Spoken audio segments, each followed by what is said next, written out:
Hello and welcome everyone. My name is Peter Robinson, and today Ermias and I are going to give you a bit of a talk about the cross-chain risk framework. But before we begin, Ermias, why don't you introduce yourself first?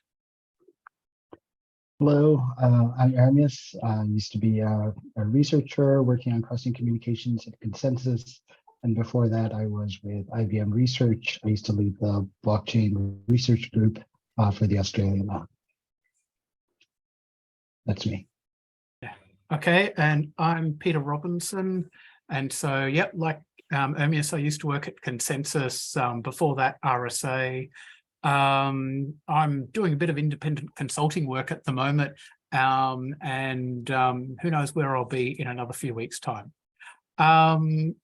But together we've worked on, with some other people, something called the Cross-Chain Risk Framework. And today's talk is going to tell you all about that. So I'm going to share my slides.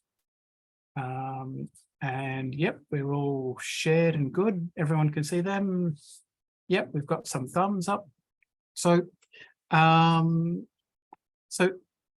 see, so slide one is me first, then Ermias. So I did more work on these slides.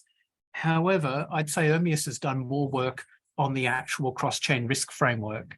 And so, and we've worked together on this and with a great guy called Arjun from LeFi.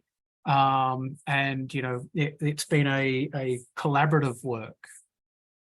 So today we're going to talk about, you know, what is the framework and why is it needed, structure, and then categories of risk scoring and calls to action. You know, what do we think people should do? And so I'm going to be presenting the first part, so Ermias the middle, and then me back at the end. So the cross-chain risk framework, it's a website. And so it's a website that categorizes cross-chain and bridge risks.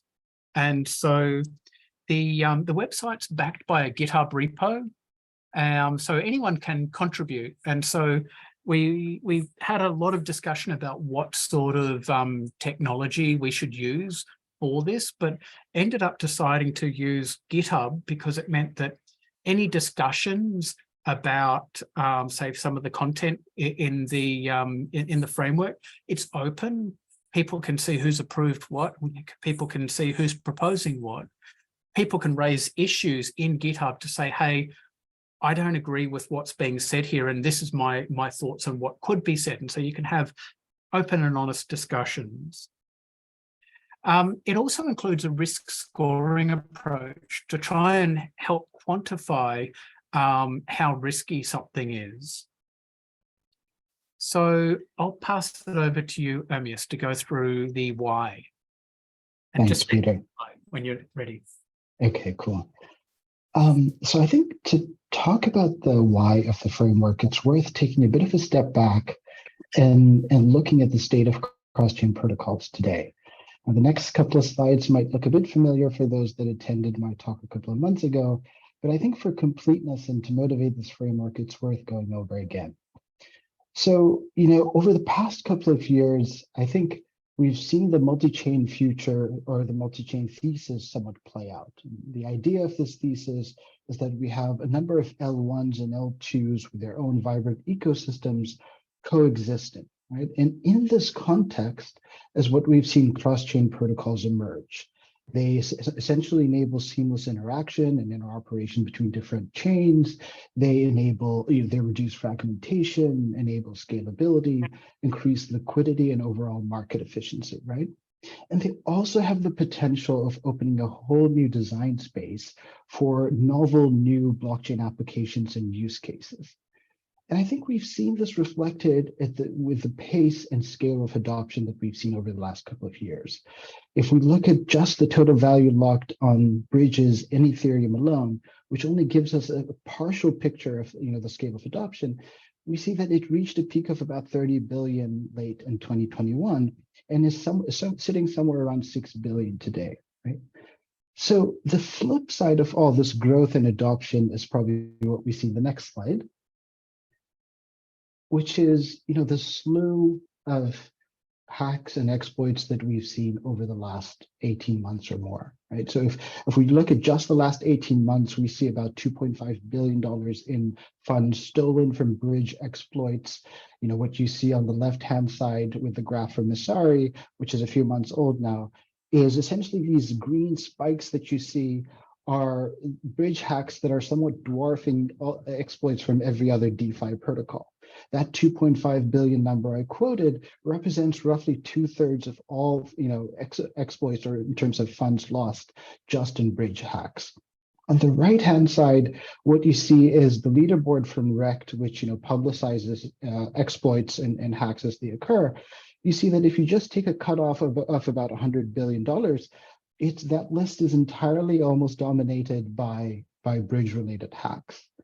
And if we click next, I think it's worth also complementing this picture with how things could have been worse, right? So at the bottom, what you see is the total amount of value that could have been lost or based on vulnerabilities that were discovered in bridges that weren't exploited, but rather reported by white hats, right? So this picture in terms of, the hacks and exploits that are happening in cross-chain protocols could certainly have been far worse, and it's bad already. Next slide, please. So why do we need a framework? Well, the takeaway from the last couple of slides really is that cross-chain protocols are critical for enabling a multi-chain future, right? But there are numerous security risks and challenges that are plaguing this area at this stage. And in order to address them, I think the first step is to really have the ability to clearly assess and understand the myriad factors that influence security and risk in cross-chain protocols as it exists today. And from our experience, Peter and mine and others, analyzing different protocols over the last couple of years, it's clear that there's this large gap that exists today, which is, there's a lack of a means by which to do comprehensive, consistent, and systematic analysis on risk in cross-chain protocols today, right? And this is somewhat made a bit more difficult, by inadequate documentation and somewhat sweeping and optimistic claims that bridge teams make. And the public discussion and debate ends up being very narrowly focused, somewhat incomplete, subjective, and not really well anchored in a somewhat rigorous and common assessment methodology on risk. Next slide, please. So this really kind of leads us to what this framework is. And if I can, borrow some segments from the introduction itself, what the framework tries to do is really offer this high-level systematic and comprehensive way of analyzing risk in cross-chain protocols. And it does this by identifying, classifying, analyzing different risks across the design, the implementation, and the operation of such protocols. And it also essentially enables a set of, or proffers a set of risk controls and best practices that enable bridge developers to mitigate the severity of such risks. Next slide. And the one after that. So essentially, a key consideration here is that it's a high-level framework. It enables a comprehensive assessment of security risk of cross-chain protocols.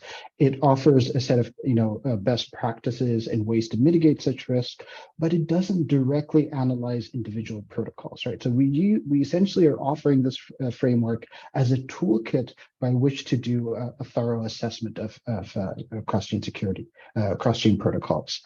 And the ultimate objective, which is in the next slide, is really kind of to enable a better, a more directed evolution towards more secure, more robust, and decentralized cross-chain protocols that can really be a solid foundation for this multi-chain future that we're talking about.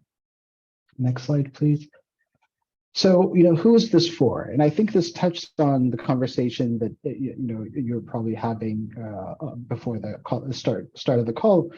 And one of them is really dApp developers and communities, right? So as this multi-chain thesis plays out, we'll see different decentralized applications deploying across different chains and requiring, integration with different bridge protocols. And the stakes of making the right decision here can be somewhat high.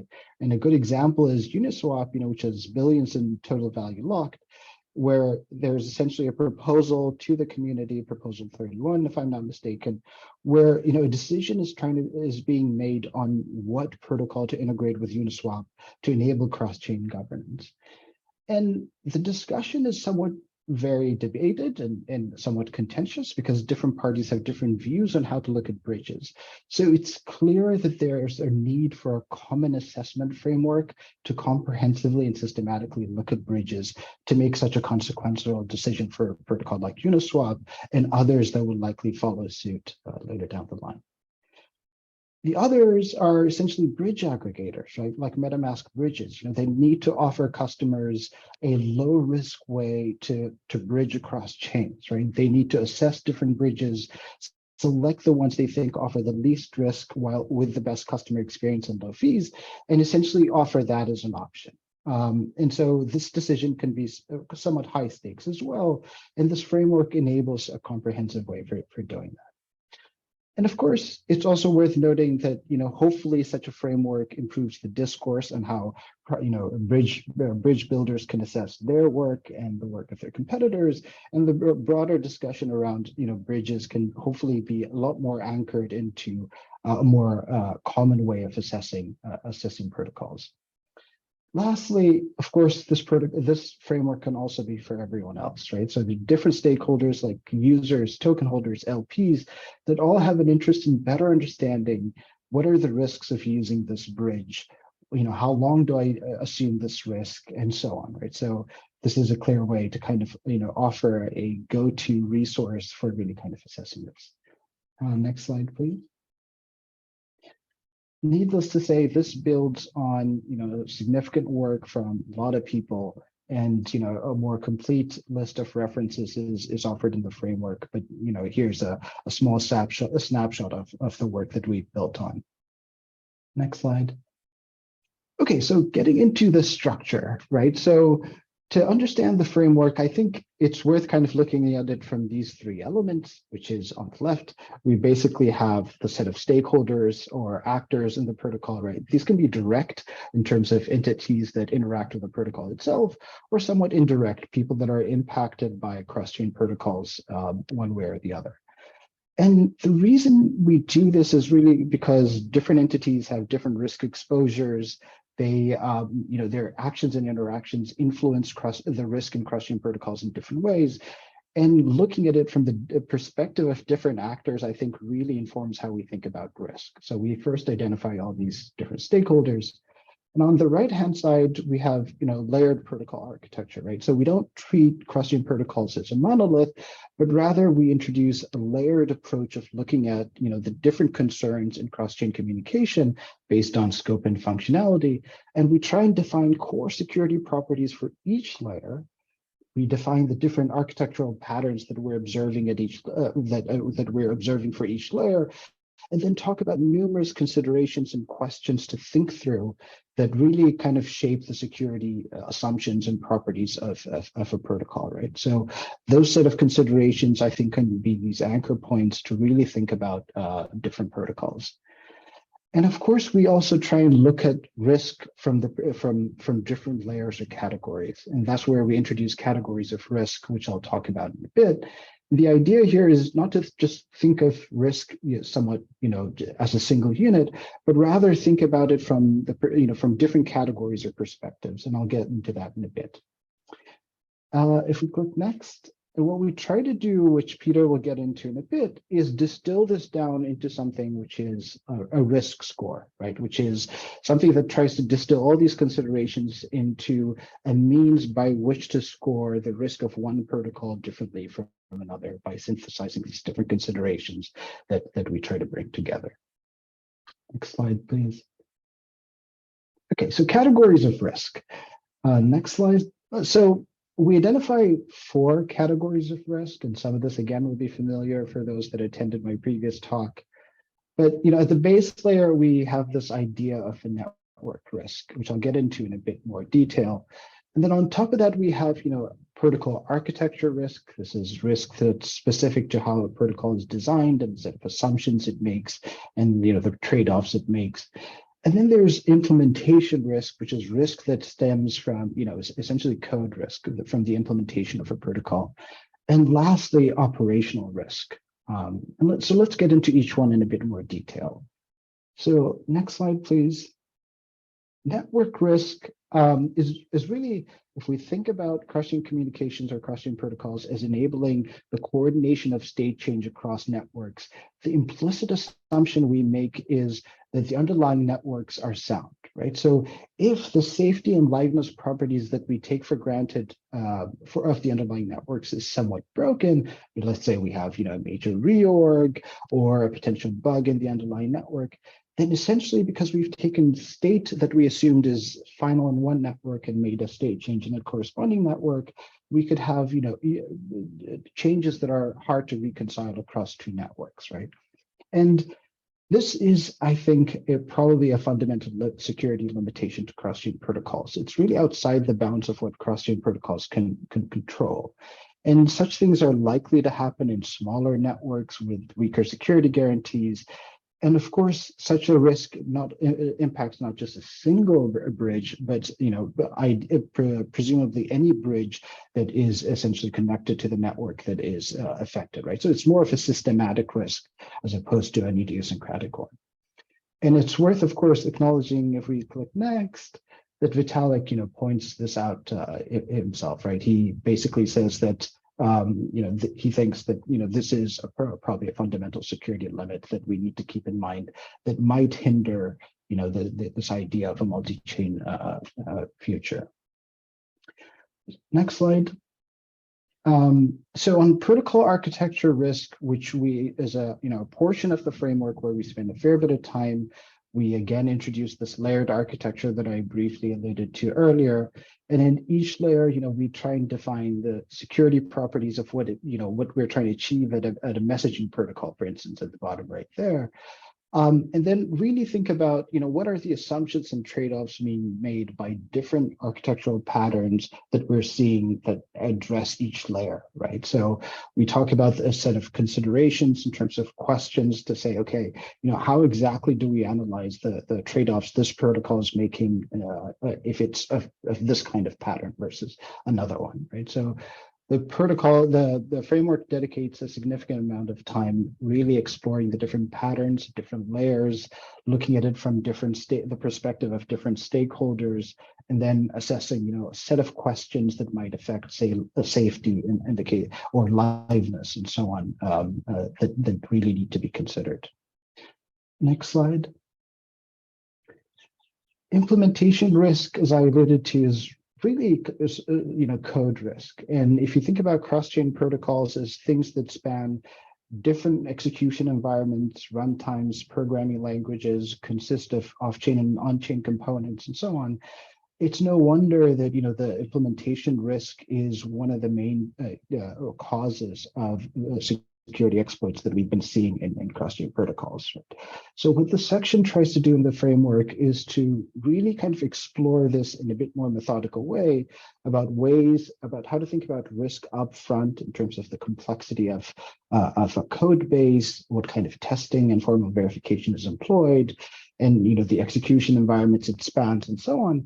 And then also methods of uncovering risk, like audits and bug bounties. How do we think about audits that bridges have in terms of the quality of audits, the frequency, any deltas between what's deployed and what's been audited, and a bunch of other considerations and best practices that it tries to highlight and really capture as key considerations for implementation risk.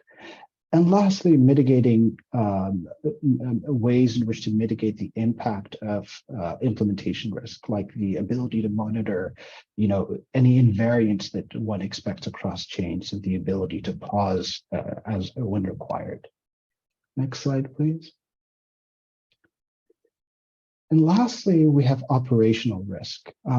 Again, if you can, think about cross-chain protocols that have, different actors like bridge validators, operators, and a number of other moving pieces and actors that kind of have some degree of control over a protocol, operational risk starts to become a major consideration, right? The things like upgrades or the operations of admins, uptimes of validators being compromised, and so on. And so in this section, what we try to do is really talk about the different operational risks or sources of operational risk, how to think about them, ways to mitigate them, ways to kind of mitigate them by design, right? Where to kind of remove these options and the trade-offs in doing so. And we try and capture not just best practices, but enumerate the sources of risk that we see that can be a good starting point in which the community can continue to build further. And it's of course worth noting that in both the implementation and operational risk, what we've also tried to do is integrate the learnings from different hacks that we've seen over the last couple of years into the learnings that can hopefully help the community move forward. Next slide. And with that, I'll hand over to you, Peter. Yeah, thank you, Agnes. Yeah, so now we've talked about how like the lots of detailed content talking about how to think about the risks. So then I guess the next thing that we decided needed to happen is risk scoring. So and this really allows people to apply the framework, say, to their own project to say, well, how risky are we? And so the overall risk score, it goes from 0 to 100,000. And a score of a low score means low risk. But I had to do a little bit of simple maths of because the actual scoring in the individual categories goes in the opposite direction. So for, say, network consensus risk, low is actually bad and high is good. And so we've just got that, you calculate the number and then 100,000 minus it to get the actual number to give you a feel. And so there are the 4 categories that we had before are represented by 4 categories here. And then within each category, you have an equation of calculating, say, the category score. So operational risk score currently is a combination of these 3 scores. There are some other areas of operational risk that we currently don't have methodologies for scoring, but once we're finished, there'll probably be about a dozen different components that need to be multiplied together. The reason for using multiplication, say, rather than addition, is that often with these DeFi projects, the project can be absolutely perfect, except for one small piece. And that one small piece can be the thing that brings the whole thing down. And so invariably, there will be things that can damage a project really badly. And so that's why it's multiplicative. So you can, say, be multiplying by 1 or rather than 10. So if 10 was good, then, it'd be better. Or you can multiply by 0, which means this issue is so large that it cancels out everything else. So within an actual, say, subsection, say, operational ability to pause score. So this is, so in the implementation categories, we've got the things around whether, say, your smart contract has the ability to pause. And so whether that code is actually in the contract and whether you can stop things, based on the code. But then there's the actual operational ability to do it. And so that's around, like who controls the account to stop the, to call pause? Is it automatically monitored? Are we relying on people who might be asleep? If we have to have, say, 5 out of 6 people all agree to pause the project, and if they all live in different time zones, then you might have to wait 24 hours before you can pause a project, which is not good. So it's certainly, there are certainly operational risks things. And so that score is worked out by adding in some of the categories and then multiplying by this overall, by this last category here, which is talks about shared keys. And so that what we decided was that that category alone can then wipe out these others. So it's either saying they're all good, or it doesn't matter what we've done above here, this one thing here kills it. So there is a little bit of that where, and you could imagine, given everything's multiplicative, if the answer to, say, this 0105 question is such that you get 0, then your whole project might get 0, which would convert to 100,000 for the overall risk score, saying it's super risky. And so what that really means is that you need to address this sort of problem. And so, I mean, and this problem here is hugely fundamental and is purportedly one of those issues that FTX had as well. So yeah, but so you can see we've got detailed questions that yield a subsection score that then you combine with other subsections to yield the section score, and then you combine all of the 4 section scores to come up with the overall risk score. And so risk scoring is going to be subjective, I mean, it's really, some of it is down to, like how you answer those questions, and, different people are going to answer them differently. So that means that, I don't know, Ermias could risk score a project. I could risk score the same project with the same information and score it slightly differently. Another really big factor is information asymmetry. And so what that's about is that, say, if you're the project team, you're going to know a lot more about the project than people who are looking in from outside. Even if you've open sourced your code, there's going to be things that you know about that other people don't know about, and they've got to guess about. And so that information asymmetry will lead to different scoring. You could also find, though, that, it might be some researcher or someone has discovered some issue with your project that the project team doesn't know about. So again, that's a different type of information asymmetry. It's also worth keeping in mind that these scores can change really quickly. And so a project team could think they understand how their project works. They could think they understand how everything is configured and set up, and answer questions and give themselves a great score. But then it might turn out that they're wrong. I mean, a great example is with the Optics bridge, how it turned out that some configuration item that was supposed to mean that something had to be voted on over a period of, I think it was going to be hours or days or something, but it was just set to 1, which is 1 block, which is seconds. And so you could imagine that, if once that information came to light, that's drastically going to change the score. So at the moment, it's all manual, but you could imagine that you could easily create a spreadsheet or even a website where you just go through a decision tree, answering questions, and then you'll get the result at the bottom. And I imagine that that will be created in due course. So Ermias, myself, and Arjun have done lots of work, and now what we need is lots more work to be done by you and us, but by the greater community.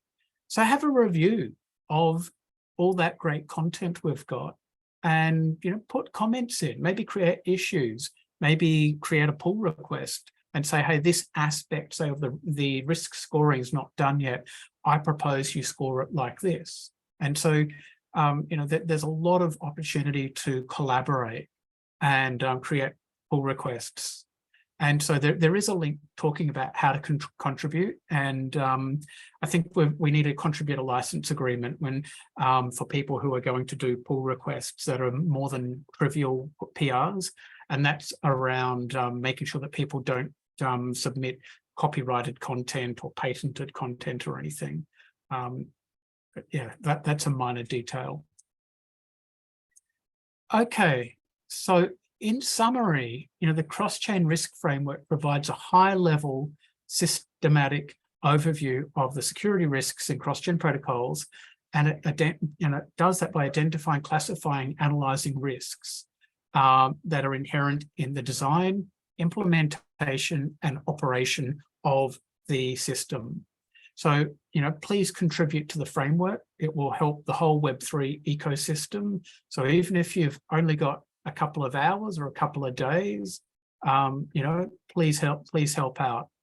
In particular, if say you're a university supervisor and you've got students, this could be a great PhD topic, like proving whether it or classifying based on this approach or doing in some way contributing to it.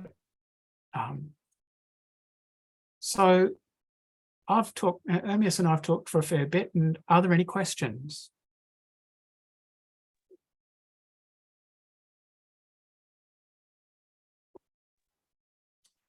Well, thanks, Peter and Ermias. That was really, really interesting.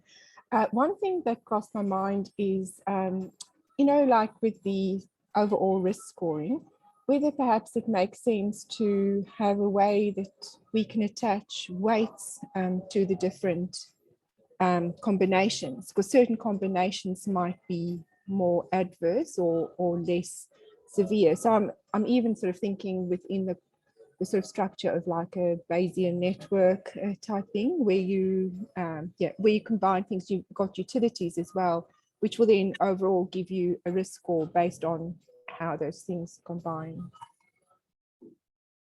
I don't know. I guess I've done a lot of the risk scoring. It sounds like a very interesting idea. At the moment, I guess you could say that we've come up with a reasonably simplistic approach. So certainly open to thoughts on how that could be improved.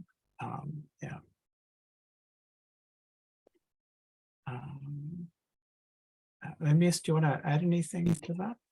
Yeah, I think that's a really good idea. And I don't know if you recall, Peter, but we briefly discussed that too, right? How we can kind of weigh different factors somewhat differently, and within a specific category as well, kind of have subscores and different weights that kind of combine to those. So yeah, I think that's a great idea, probably where this will go.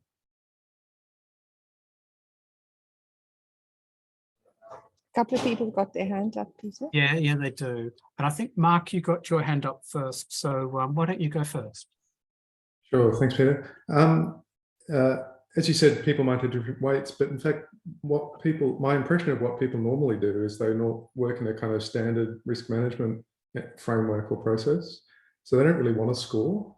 What they want is a way of assessing, identifying risks, and then identifying like potential severity and likelihoods. And so I think all of that, I think all of the identification you've done is kind of directly useful for that anyway. I think if you are going to do a score, then I don't see that multiplying makes a lot of sense, because having a low risk in one category doesn't really offset risks in other categories. So sometimes just a high risk in any category can just create a high total risk. So I think probably using maximum is better than multiplication, perhaps if you wanted to aggregate. And then the last kind of third observation is, I would imagine there's a whole other category of risk which relates to the, which you could call asset risk or maybe legal risk, which is that if you have a token issued on one chain, it could be that the kind of the backing of that token is only recognized when it's on that chain by the issuer. And so for people might say, oh, well, I've moved it to some other chain, the token issuer might say, well, that doesn't matter. It's against the sort of terms of the token issuance. So I think there's I don't know, that's just one example, but I think there's a whole kind of raft of risks that are not exactly security risks, but they are sort of cross-chain risks for cross-chain tokens. Yeah, maybe I'll start, and Peter, you can add to it. Yeah, I very much agree. So I think, what we tried to do, and this was brought up on one of the GitHub issues as well, that so far, what we're primarily focusing on is technical risk. However, there are obviously business and legal risks that ought to be considered. The example you cited in which, the issuer might not essentially kind of, honor redemption if it's from a different chain is one such example, for instance, right? And currently the way this is being done is through wrapped assets, right, that really kind of carry the risk of the bridge failing itself. And we discussed that, at length. So we discussed this idea of, the risk that comes from assets that are issued on one chain, but wrapped and used for other purposes on another chain. And so they're synthetic tokens, right? But their value can essentially kind of, can somewhat disappear if the underlying chain if the underlying bridge is compromised, right? So we discussed that both from a design perspective, how this lock mint mechanics can really be a problem. We discuss it from an implementation and operational perspective, but we don't really kind of, have a more thorough discussion from a legal perspective and so on, as an example. And this was raised in a GitHub issue as well, and could be something we add later down the line, but I think it's an important point. On the risk scoring, I'll just make one comment and hand over to Peter. I certainly agree. I think the way we've done the framework is primarily for the sections about, surfacing and identifying and classifying the risks to be a standalone on its own, and the risk score as sort of a complement that for those that really kind of want to quantify in a common way of some sort, to use that option. And it was something that we added somewhat recently. But yeah, the other section is where I think would have a more varied use and probably can be adapted by different entities, in their own way. Some entities might care about certain types of risk a lot more than others, and so on. So yeah, Peter, anything to add on the specifics of how we're aggregating scores? Yeah, look, I think the whole how to combine the scores is a huge challenge. I think that and aggregating using maximum within a section or something, that's an interesting way of doing it. You still need to so having the highest risk being the biggest problem, and then having that, because using the multiplicative approach sort of gets you there. But as far as your DeFi example, it almost feels like it's an application level section. So because a lot of like we've talked about the network and the architecture of the actual bridge, but this is sort of like the application on top. And so that is something that is not currently captured at all, really, I think.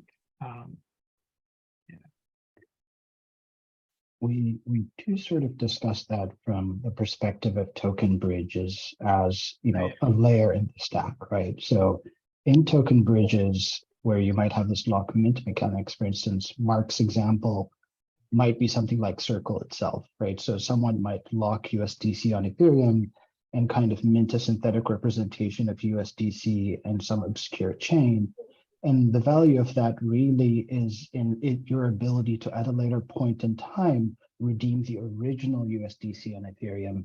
And then if you need to, claim it from Circle, which generally people don't do. But yeah, so the mechanics there, I think, is sort of what what Mark is alluding to. Yeah, okay. And in enterprise chains with legal backing and so on, such a consideration can be even more so. Yeah. Frank, over to your question. Thank you, Peter. So thank you for the talk, both of you. So I got a question related to what Mark and Sandra were mentioning relating to the scoring system. So it's not about, changing your scoring system, but you could have this sort of a scoring system, which is a simple one that gives you a rough idea how it works. I think it's got a drawback because you've got an overall score, so it's aggregating lots of things. And if you've got a score in the scoring system of 50,000, you don't really know what can go wrong or where the problems can be. So there are some tools, so Sandra was mentioning Bayesian networks and so on, or Markov chains and stuff like that. In safety engineering, there are tools like fault trees and so on that enables you to answer questions. What's the probability of the complete failure of the network, and attach probabilities to them and answer these questions. For instance, I guess would be what's the probability that there's a downtime of more than 10 seconds or something like that. So that could be a complement at some point to your work. It requires more information, I understand, but I think that would be really good to try and identify the bottlenecks of the point of failures, and also in a simulation tool to try to see where you should focus your efforts if you want to raise the overall level of security of your application. And another question that I had was, have you tried to apply your framework to existing cross-chain and so on? And did it give some plausible results? Or as Mark was mentioning with the multiplication and so on, you may have, I don't know, something that's extremely risky with some code that's extremely buggy, scoring still 100,000 or whatever. So that could be a way of checking whether your scoring system gives plausible results or not. Yeah. Well, what I would say is that the scoring system, as Omir said, is very new, and it's only partially complete. So no, we have not applied that to any existing systems. But I think there's a lot of refinement that is needed in that area. Yeah, so I guess, how I was saying, people who want to do research topics into the cross-chain risk framework, how to combine those scores. Because I think step one is even trying to get all the categories done, and just even it, because even the scoring around code auditing was a great one, where in the GitHub issue, where there was a big discussion, mainly Omius and I, about, all right, so someone does a code audit for you, and then you have another code audit, but was the code audit the one, of the actual code? And so you work through all of that, but then Ermias pointed out, well, what's the quality of the actual auditing firm, and if the auditing firm is someone who's never done any audit before, we're now judging that to be equivalent to an auditing firm that's done 10,000 audits, which is obviously not the same thing. And so I think there are a lot of different dimensions to the refinement process.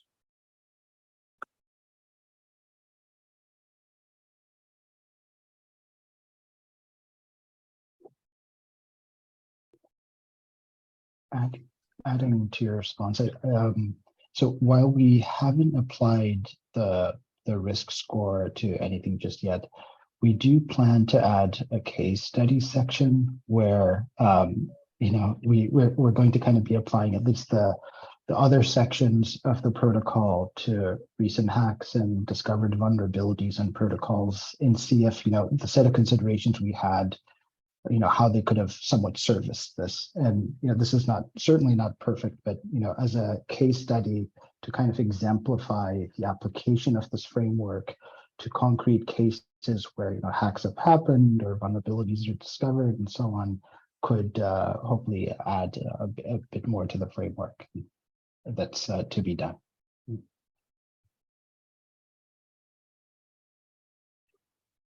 Does anyone have any more questions?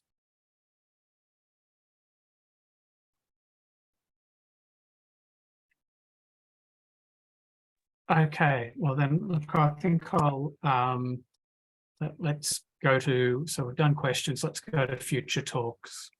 All right, so next week, we've got Zoraz from Immutable is going to talk about their using zero-knowledge proofs to scale Ethereum, which would be really good. We've got the week after that, Musa Badin, who's going to talk about accounting and auditing and how blockchain works with that.